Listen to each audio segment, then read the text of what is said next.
दोस्तों, सुजलॉन एनर्जी की बात करें तो यहाँ पे बहुत बड़ी गुड न्यूज़ निकल के आ रही है। गवर्नमेंट तमिलनाडु और गुजरात में नए टेंडर जारी करने की प्रक्रिया में आगे बढ़ रहे हैं। यानी आप देख सकते हो कि सरकार आने वाले समय में विंड एनर्जी सेक्टर के लिए बड़ी प्लानिंग की तैयारी कर रही है, क्योंकि आने वाले समय में रिन्यूएबल सेक्टर की कैपेसिटी को बढ़ाना, उसमें बड़ा योगदान विंड एनर्जी का भी है। तो क्या है सरकार की मंशा, उसको समझने की कोशिश करेंगे। इसके अलावा यहाँ पे एक बड़ी अपडेट और है। विंड एनर्जी 15 तारीख को विंड एनर्जी डे मनाया गया, उसमें यहाँ पे कुछ बड़ी अपडेट निकल के आई है जिसको समझने की कोशिश करेंगे। वैसे सुजलॉन के शेयर में आज भी गिरावट देखने को मिली और इस गिरावट के पीछे वजह है बाज़ार में गिरावट का माहौल और प्रॉफिट बुकिंग का मामला। तो देख सकते हो कि इस समय बाज़ार में बड़ी तेज़ी की संभावना बनी। शॉर्ट टर्म में ही लोग प्रॉफिट बुक करना चाहते हैं, बाज़ार सीमित दायरे में ट्रेड कराए। नीचे जाता है बाज़ार तो वहाँ पे खरीदारी शुरू आती है और जैसे ही 82,500 के स्तर पे प्रॉफिट बुकिंग हावी हो जाती है, तो एक दायरा बन गया बाज़ार का। लेकिन आने वाले समय संभावना पॉजिटिव बनेगी, क्योंकि कंपनी ने बहुत ही बेहतर रिजल्ट दिया है। ऐसे में आगे की क्या संभावना उसको समझेंगे। साथ में आइनॉक्स विंड लिमिटेड और आइनॉक्स का मर्जर होने जा रहा है, जिसको एनसीएलटी ने मंजूरी दे दी है। ये इसकी एक पेयर कंपनी है और इससे सुजलॉन के बिजनेस पे क्या फ़र्क पड़ेगा उसको भी समझने की कोशिश करेंगे इस वीडियो के माध्यम से। लेकिन फ्रेंड्स, उससे पहले अगर आप पहली बार हमारे चैनल पे आए तो चैनल को सब्सक्राइब कर दीजिए, एक बेल आइकॉन दबा दीजिए ताकि जब भी नया वीडियो बने पहला नोटिफिकेशन आपको मिले। वीडियो पसंद आए तो लाइक से जरूर कीजिए।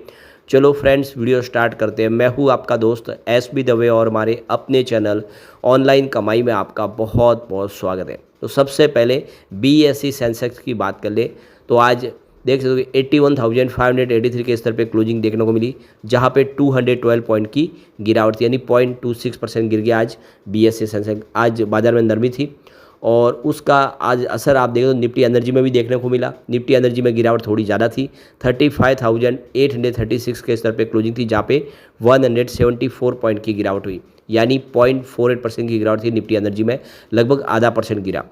और सुजलॉन में गिरावट थोड़ी ज़्यादा थी, 64.70 पर क्लोजिंग देखने को मिली है, 1.09% की गिरावट के साथ। तो आप देखिए इंट्राडे में स्टॉक ने बेहतर किया था, शुरुआत फ्लैट हुई थी, बाजार ने साथ दिया तो तेज़ी बन जाती, लेकिन गिरावट का माहौल था, उसकी वजह से स्टॉक नीचे आया। अब इसकी हिस्टोरिकल परफॉर्मेंस देखें तो 3 मंथ का हाई इसका 74.30 का है, जो अभी इसने रिसेंटली बनाया था। अब वहाँ से देख सकते हो कि स्टॉक में लगभग 10 रुपये की वापस गिरावट हो गई है प्रॉफिट बुकिंग की वजह से। इसका 1 ईयर का हाई 86.04 का है, यह इसका 3 ईयर और 5 ईयर का भी हाई है, तो काफ़ी अच्छी दौड़ लगाई थी। 3 मंथ का लो इसका 46.15 का है और इसका 1 ईयर का लो भी है 46.15। 3 ईयर के लो की बात करें तो यह इसका 5.42 का है, तो वहाँ से काफ़ी बेहतर किया है। और 5 ईयर का लो इसका जैसे कोविड काल में ये 2.48 के आसपास था, उस हिसाब से ये मल्टीबैगर साबित हुआ है। अब जो बड़ी अपडेट निकल के आ रही है, सेंटर यहाँ पे 4 गीगावाट के ऑफशोर विंड टेंडर लाने की प्लानिंग कर रही है और ये 4 गीगावाट के जो प्रोजेक्ट होंगे वो गुजरात और तमिलनाडु में होंगे। ये हमारे union minister new renewable energy Prahlad Joshi की तरफ से बयान निकल कर आया है। तो इस बार विंड एनर्जी सेक्टर ने काफ़ी बेहतर किया है।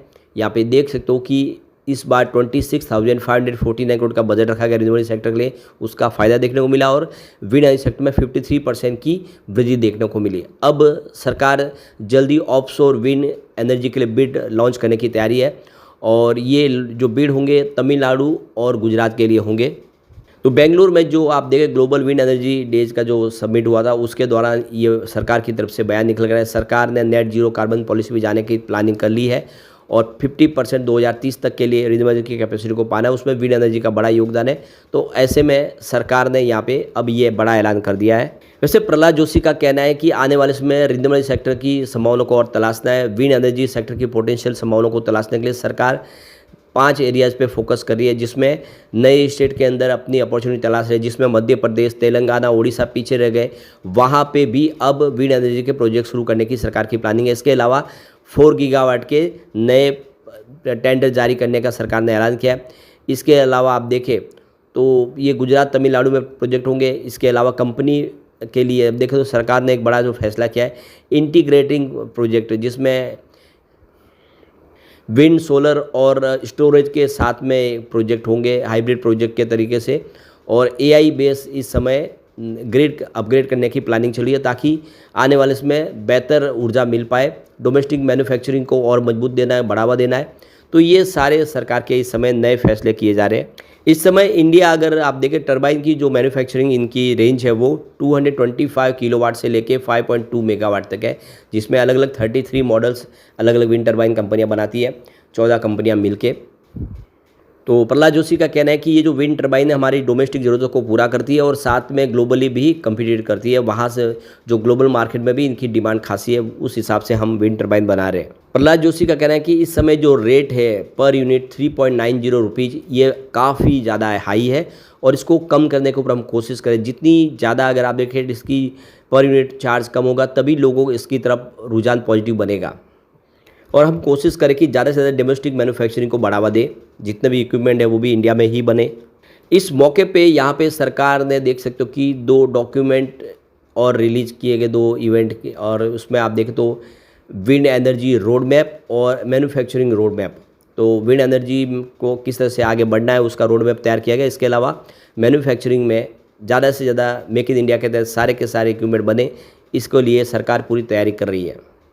वैसे इस बार गुजरात ने मैदान मार लिया। विंड एनर्जी की जो क्षमता है आप देखें 2024 में 11,722 मेगावाट के आसपास थी, जो बढ़कर 2025 मार्च में 12,677 मेगावाट तक पहुंची है। तो सबसे ज़्यादा इंस्टॉल कैपेसिटी प्राप्त करने वाला राज्य गुजरात बना है और इसमें आपको 8.14% की वार्षिक वृद्धि देखने को मिलेगी।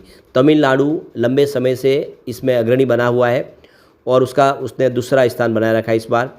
तो यहाँ पे 10.71% की वृद्धि के साथ में आप देखें तो 11,739 मेगावाट तक पहुँचा है, जो पिछले एक साल पहले 10,603 मेगावाट के आसपास था। तो आप देखिए गुजरात नंबर 1 पे है और तमिलनाडु नंबर 2 पे आए और कर्नाटक सबसे तेज़ी से विकास करने वाला राज्य बन के उभरा है, जिसकी आप उस बार हफ्ता में 22.13% की वृद्धि हुई है, जो देखो कि एक साल पहले 6,019 मेगावाट के आसपास जो 7,351 मेगावाट तक पहुँच गए। तो ये अच्छी बात है, कुछ राज्य अब तेज़ी से आगे बढ़ने लगे हैं।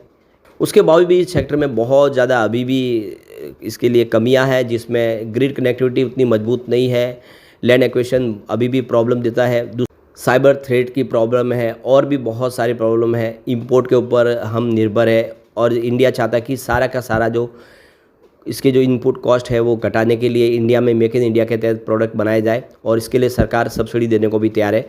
तो आने वाला जो समय है वो काफ़ी बेहतर होगा। वैसे अगर आप देखें तो यहाँ पे डेटा सेंटर भी इंडिया में ही बनाने की पूरी तैयारी है। कोई भी कंपनी का डेटा सेंटर इंडिया से बाहर होगा उसको परमिशन नहीं मिलेगी, सर्वर भारत में ही होना चाहिए। तो ये आप देख सकते हो कि इसमें सुजलॉन को बड़ा बेनिफिट होता है, वो दिखाई देगा। सुजलॉन इस मामले में सबसे आगे है काफ़ी समय से। दूसरी तरफ अगर आप देखें तो यहाँ पे NCLT ने मर्जर की मंजूरी दे दी है आइनॉक्स विंड एनर्जी और आइनॉक्स विंड का।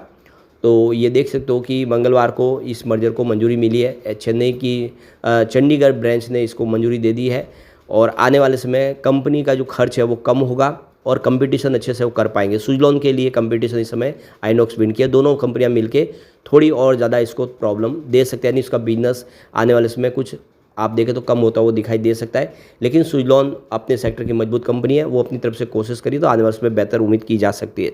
लेकिन फ्रेंड्स, कोई भी इन्वेस्टमेंट करने से पहले अपने फाइनेंशियल एडवाइजर से एडवाइस ले ले या अपना खुद का रिसर्च करें, क्योंकि मैंने वीडियो आपके एजुकेशनल पर्पज़ के लिए ही बनाया। वीडियो पसंद आए तो लाइक शेयर जरूर कीजिए और चैनल को सब्सक्राइब कर दीजिए। Thank you friends.